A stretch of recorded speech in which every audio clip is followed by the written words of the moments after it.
Ba't ang tagal mong bumalik, dude? Asama, dudes. Long time no see. Pero bago natin sagutin yan, dude, congrats! Alam kong madami sa inyo ay nakuha nyo na yung mga dream bikes nyo. Hindi na lang puro chistirmismis na lang. And I feel so blessed, dude, na kahit papano, naging parte ako ng choices nyo. Especially with the R15M, dude. Ang dami kong napasign up sa motor na yun. Wala, dude, Pasensya kung nabudol ka sa akin. Pero eto nga, bago ko sagutin nyo kung bakit matagal akong hindi nag-upload, isa sa pinakarason talaga dun, dude, is hindi na kasi nag-i-interconnect yung rason kung bakit ako gumagawa ng motorcycle videos in the first place. Ew. Pero just to give you some context kung paano ako nagsimula o bakit ako nagsimula gumawa ng videos dude dito sa channel natin is passionated talaga ako sa motorcycles dude. May konting obsession tayo sa mga motor.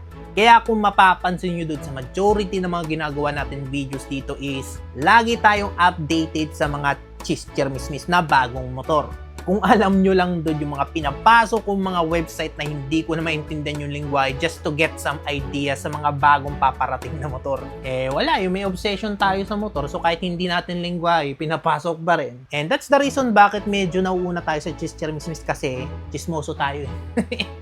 Nandun talaga yung pinaka-peak ng paggagawa ko ng videos dude na kahit mag-edit ako ng pang ilang araw dude sa isang video lang. Isang video lang talaga dude, naabot ako na ilang araw dude. Is okay lang, napaka-satisfying makapanood tapos makikita ko yung feedback nyo. It's very self-rewarding dude. Ang sarap sa feels, sarap sa balls.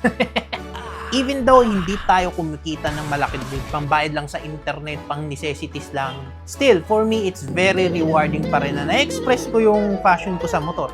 Tapos yun, up until sa turning point na nagkaroon na tayo ng sarili natin na motor, which is the Yamaha R15M. And fortunately, dude, yun din yung rason bakit namatay yung fashion natin doon sa paghahanap or paggagawa ng mga bagong chistirmismis. Kaya kung mapapansin nyo, dude, before tayo nawala is, actual na motor na yung kino-cover natin kasi iba pala kasi talaga pag actual na na-experience mo na siya kesa nung yung bang puro pagbabasa ka na lang, puro ka na lang specs, puro ka na lang features, medyo na-died down dun yung passion natin which leads me na mag-push through ng actual na content which is, ngayon yun yung gusto ko dude. Pero ang problema nga lang dun, hindi ko siya na-sustain kasi hindi nga tayo kumikita dito sa YouTube. Kaya yun, although nawala tayo dito sa YouTube dun, hindi ako nagpaltos ng upload dun sa Black Apps.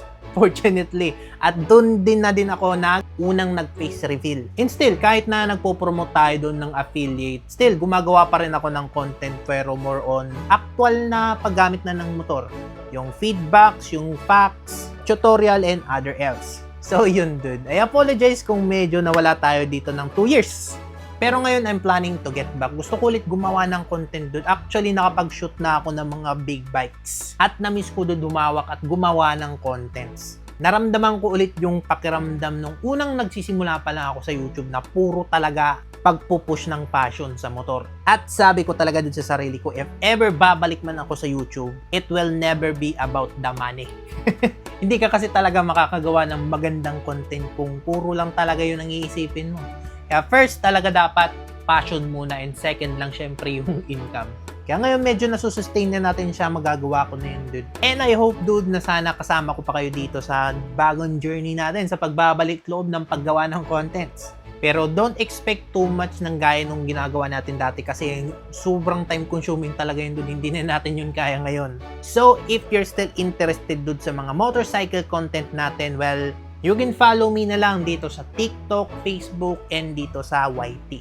Lalagay ko na lang dyan yung link sa baba kung gusto nyo akong i-follow dyan.